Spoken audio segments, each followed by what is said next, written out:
Okay, commencing Q&A mode. See how this goes. I had somebody ask me a while back about book recommendations. Sorry, I don't remember the name of who that was, but I kicked the can down the road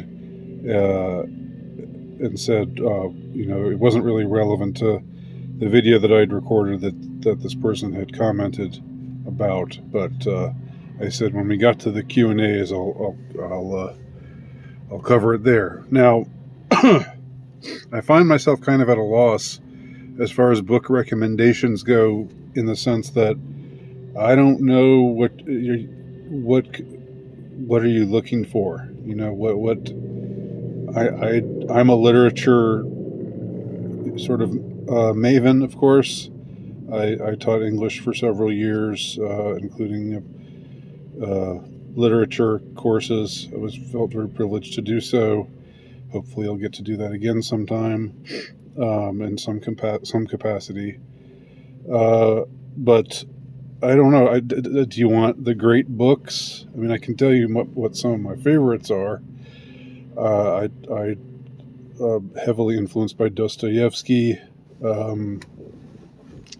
I think that he's the one who's influenced my writing the most out of any writer. Just the overall vibe of his work is very very reflective in my own writing. I like how he isn't afraid to take the point of view of somebody who's definitely a little askew, who's not who's heavily flawed, but who still has certain perspectives on things that are worth noting, that are interesting. So Dostoevsky is great as far as his just the overall feeling of his work. Kierkegaard, great writer, my favorite philosopher, difficult writer, difficult to read, but somebody whose mind I admire a great deal, and whose perspective influenced and shaped my perspective a lot. As far as the sheer beauty of his writing, F. Scott Fitzgerald. I know that The Great Gatsby gets talked about a lot, and maybe people are tired of hearing about Gatsby. To me, Fitzgerald is just a beautiful, beautiful writer.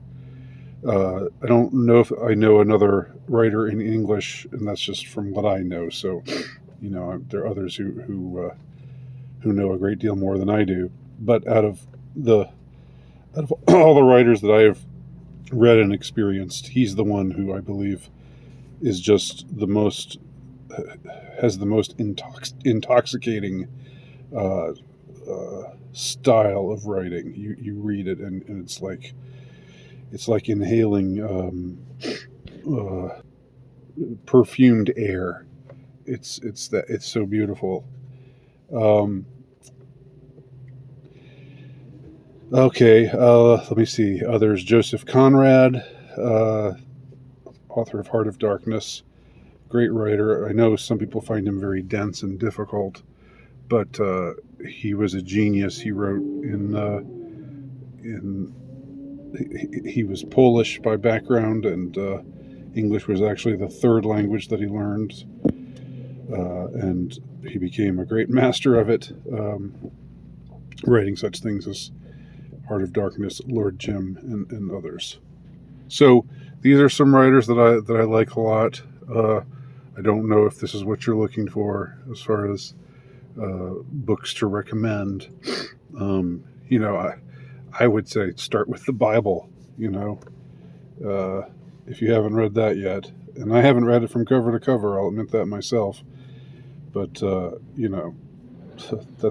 would be a pretty good place. The Bible's pretty good too. I gotta say, in addition to all the others I've mentioned.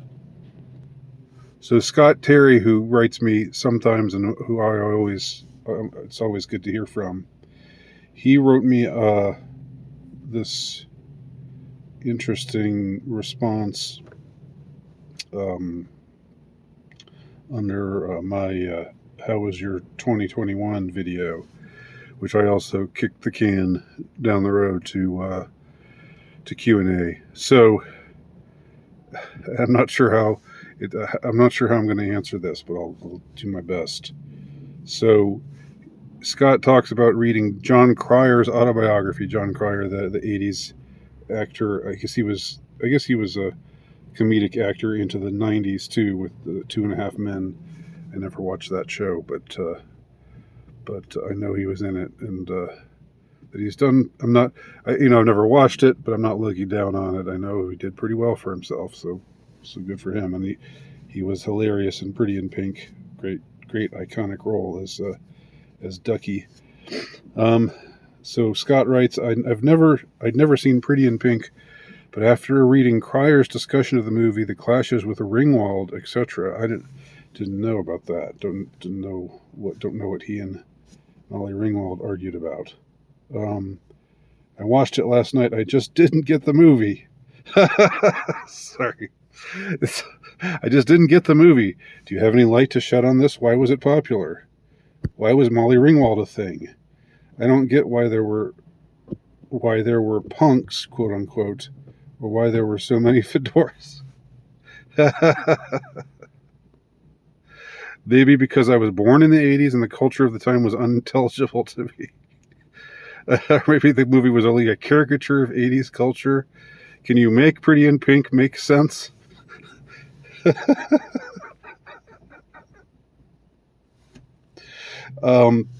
I don't know if Scott, if you intended to be this hilarious, but these are very funny questions. Okay, after reading it, I tend to agree with Cryer that Ducky should have ended up with the girl. Yeah, that was, as I understand it, how the movie was supposed to have ended.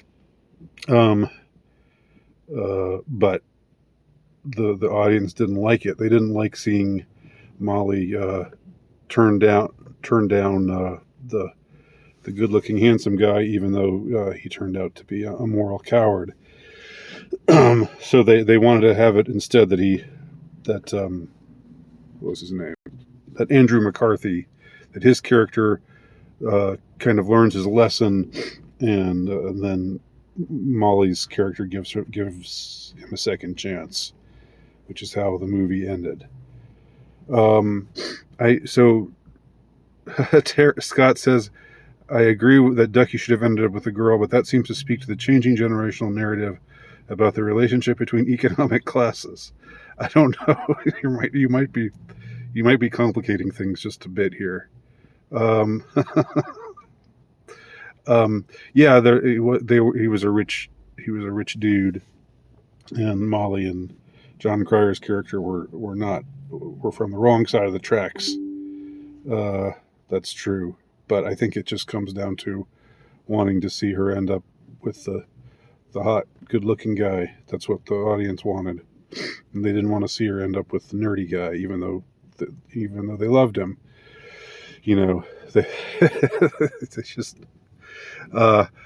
maybe it was sort of like, they couldn't buy that she would actually fall in love with him. Was she supposed to see him somehow as to see John Cryer's character in a whole new light? Because up till that point, she'd never really looked at him romantically. He was just he was, in today's parlance, the simp, her simp, until he decided not to be, until that fiery scene he had where he gave that older lady a big kiss, Molly Ringwald's boss, said, you've been replaced. which was a scene we were supposed to think that his character was acting like a jerk, but I was sort of, I think back on that scene, I'm like, yeah, show him, Ducky. Anyway, it's funny to spend this much time on Pretty in Pink. So I just didn't get the movie. I don't know I don't know if there's some big thing that you were supposed to get that you didn't get, Scott. Maybe you just didn't like it, and that's fine. I mean, it's not a great movie or anything like that. It was passable. It's a part of nostalgia. Uh, you know, some good performances, especially by Ducky, John Cryer. He stole the show without a doubt. I don't know, just a cheesy romance movie. I don't know whether you didn't get it. I don't know whether there was something that you were supposed to get that you missed. Okay. Why was it popular? Why was Molly Ringwald a thing? That's actually a pretty good question.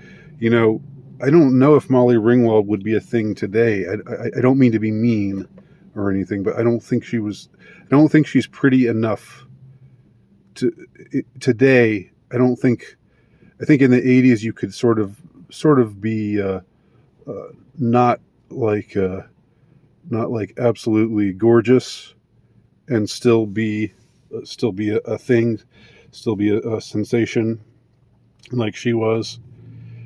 But I think today she would have to be prettier to make it. And I know I'm not saying that in any kind of way to put her down or to say that she was that she wasn't to say that she was ugly or anything like that. She certainly wasn't ugly. She's better than average looking, but she's not like light up the movie screen pretty. I think people liked her attitude. I think that she sort of had this this sort of sarcastic kind of I think little girls could relate to her, maybe. When I say little, I mean like preteen and older. And I don't know. That was the whole thing with why was Molly Ringwald a thing? Why were there punks? I mean, why were there punks? I don't know how to answer that one. Why are there so many fedoras? I mean, again, it's the 80s. Fedoras are cool. This is not long after Indiana Jones. This is before fedoras became this thing that everybody mocked. So there you go, Scott. Hope that helped out a little bit. All right, here's a list of questions I got from someone who last time didn't want me to identify them. So I'll assume that they still don't want to be identified. But this is someone who wrote me an email as opposed to leaving it in the comment section under the soliciting Q&A video. So this person has 3 questions. Number 1, he asks, do you think more people are awake, quote unquote, now than a year ago? Yeah, I think so. I think it's harder not to be awake now than it was a year ago. I think it's hard not to see certain things. It's harder to just dismiss things as conspiracy theories and when you actually see there's so much that's just in our faces today. There's so much that's just, I mean, the facade has crumbled. So I would say yes, more people are awake. Now, does that mean that it's reached critical mass? I don't know. I don't know about that. I mean, I would like to think so, but I'm going to be a little more cautious before I say yeah, we've really red-pilled the masses. But I'm going to be optimistic enough to say yes, more people are awake than they were a year ago, and even greater number are awake than were awake 2 years ago, and even greater number are awake than were awake 5 years ago. We are in the process of a great awakening. I am certain of that. Number 2, second question he asked, do you subscribe at all to the idea that generational groups such as the boomers, Gen Xers, or millennials hold collective responsibility for certain modern social ills? Well, collective guilt is, it's true and it's not true. Of course, we hold the boomers responsible for all the destructive the things that have happened in the culture since the 60s and 70s, and that is true to a large extent. But it's also true there are plenty of boomer aged people who were never in favor of these kinds of I'm just going to say the sexual revolution and all of the destruction that it has wrought. There have been boomers who were never in favor of that. There were boomers who married young and had a lot of kids and were church going folk and so forth.